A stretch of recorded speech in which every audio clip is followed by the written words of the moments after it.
usada por diversas civilizações antigas. Era baseado no comprimento do antebraço, da ponta do dedo médio até o cotovelo. O côvado real dos antigos egípcios media 50 centímetros, já o dos romanos era de 45 centímetros. O apóstolo João tem uma visão inspirada por Deus de como serão os tempos finais e a volta de Cristo.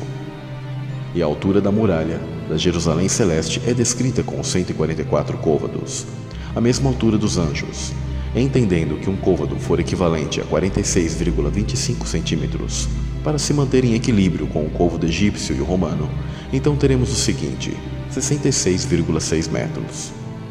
Sim, exatamente mais de 60 metros de altura, uma altura bem considerável. Mesmo que desconsideremos a medida de côvados que coloquei, a altura alcançada seria sempre como a de um prédio. Como os homens do passado têm sua altura original muito maior do que temos hoje, mantendo a altura de um anjo. Hoje, sabemos que Adão tinha mais de 60 metros seguindo a informação do Apocalipse, pois essa é a informação dada tanto para homens como para anjos. Os gigantes após o dilúvio tiveram sua altura diminuída pelo fato natural da Terra ter sido mudada em todos os sentidos. O campo magnético toroidal, que atua em taxas muito maiores, foi alterado, e a taxa de oxigênio e a pressão da atmosfera foi drasticamente diminuída, o que fez com que as condições atuais não favorecessem o crescimento de tudo que aqui no plano terrestre. A causa desse gigantismo antediluviano, explicada pelos cientistas, é que na época a atmosfera terrestre tinha uma porcentagem maior de oxigênio, em torno de 35%, enquanto hoje ela é de 21%. Já foi constatado indícios que poderia haver uma concentração maior ainda de 35% de oxigênio. Experimentos feitos com peixes, oxigenando muito mais a água para simular o período antediluviano, mostraram que tais peixes cresceram mais que o dobro do tamanho.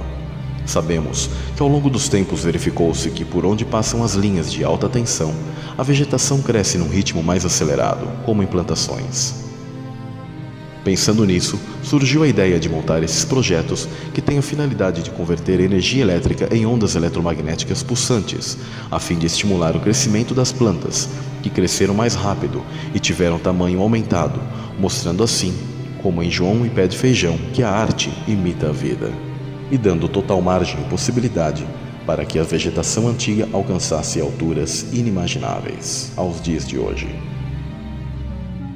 A raça dos seres caídos sempre foi maior que a raça dos homens.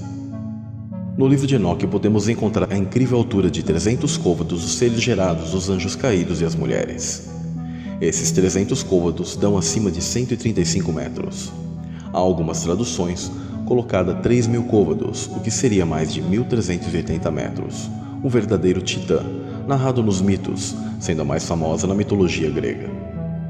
Ambas visões, mesmo a que tem gigantes com altura menor, com mais de 135 metros, ainda é algo monstruoso. Notem que após o dilúvio, um homem em média possui 1,80 de altura mais ou menos. E a raça híbrida, que também foram perdendo altura, possuíam o dobro ou acima da altura comum de um homem, como no caso de Golias, próximo a 3 metros. Assim como Og, o rei de Bazã, era de 4,15 metros de altura e 1,85 metros de largura, segundo os textos hebraicos.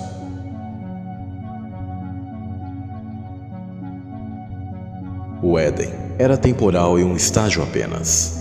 Essa é a matriz que vivemos, porque nada trouxemos para este mundo, e manifesto é que nada podemos levar dele. Adão e Eva possuíam acesso limitado a Deus, não tinham total e plena comunhão. Eles estavam no Éden sob provação. Por ter recebido de Deus a incumbência de guardar o jardim, ofício esse dos protetores ou querubins, provavelmente Adão pertencia a essa classe angelical. Essa guarda era a base dimensional para o retorno aos céus. Essa guarda era contra o astuto ser angelical que caiu e também foi lançado para a terra como um raio. A intenção de Deus era que apenas o homem habitasse o Éden, porém no meio do jardim havia uma árvore que fornecia um acesso limitado, a saída do Éden. Deve-se ressaltar que animais foram criados em alusão e homenagem aos seres celestiais, e não ao contrário. Por isso vemos na Bíblia seres celestes com rosto de águia, leão, touro, além de serpentes aladas. Animais são sensores nessa realidade espelhada. Cada um possui um sentido mais apurado, ou até mesmo que não possuímos, como por exemplo o faro dos cães e a audição dos elefantes. Satanás se apresentou em sua forma de serafim, sua forma seráfica, que seria de uma serpente alada, assim como a serpente mencionada no Gênesis. E Eva, ter sido tentada pela serpente, realizou a conexão proibida com o ser que estava até então restrito. Após ter se contaminado, ofereceu esse acesso a Adão. Note que agora a serpente comeria pó da terra, e a humanidade voltaria e seria esse pó, estando cativa como energia para anjos caídos. Satanás ganhou o senhorio desse mundo, que era de Adão, venceu a guarda deste, acessando nossa dimensão, tanto no micro quanto no macro, tanto no interior quanto no exterior, sendo ele agora senhor desse mundo e o novo guardião que está à espreita na árvore cósmica, no acesso ao portal no centro-norte para a entrada da Polaris, que leva ao trono de Deus. Este sempre foi o trono que ele cobiçou. Após serem expulsos do Éden, Adão e Eva perderam seus corpos de luz e foram revestidos de pele. Entrou a degeneração física e genética, tanto no micro quanto no macro. O carbono entrou como base na composição da vida que antes era de silício. O carbono é símbolo do 666, pois em sua base de átomos possui 6 prótons, 6 elétrons e 6 nêutrons.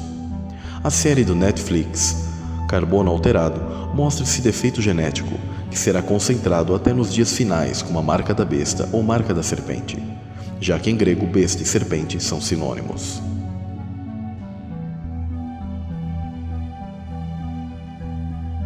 O acesso ao jardim ficou bloqueado por querubins e uma espada inflamada que anda em redor.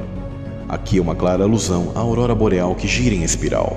Na mitologia escandinava é dito que Jormungand, a serpente das águas, guarda o acesso à árvore Yggdrasil.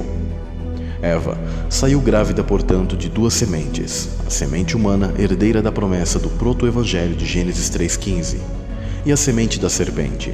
A semente da mulher foi Abel, onde depois Sete herdou a continuação, pois Abel foi morto. Já Caim foi a semente da serpente, 2 sementes rivais e inimigas. O conflito celestial se estenderia aqui na Terra. Mudanças em toda a Terra ocorreriam como efeito cascata devido ao pecado, a tal ponto de crescerem cardos e espinhos, os vírus, fungos e bactérias nocivas aos homens. Esses seres do micro são entidades agindo no mundo microscópico, se alimentam das células do nosso corpo, cumprindo a sentença dada à serpente. No Gênesis 3,15 está o grande enigma bíblico. E porei inimizade entre ti e a mulher, e entre a tua semente e a sua semente. Esta te ferirá a cabeça, e tu lhe ferirás o calcanhar. O Messias, sendo a semente da mulher, foi profetizado, assim como Caim, que era a semente da serpente, já estava no ventre da mulher. Ao longo da história humana, 2 sementes sempre batalhariam pelo poder. Aqueles que se denominam de sangue azul, filho dos deuses, que estão nos governos mundiais até os dias de hoje. E aqueles que são filhos dos homens, relacionados à natureza e de vida mais simples, do qual sempre estiveram subjugados pelos governos.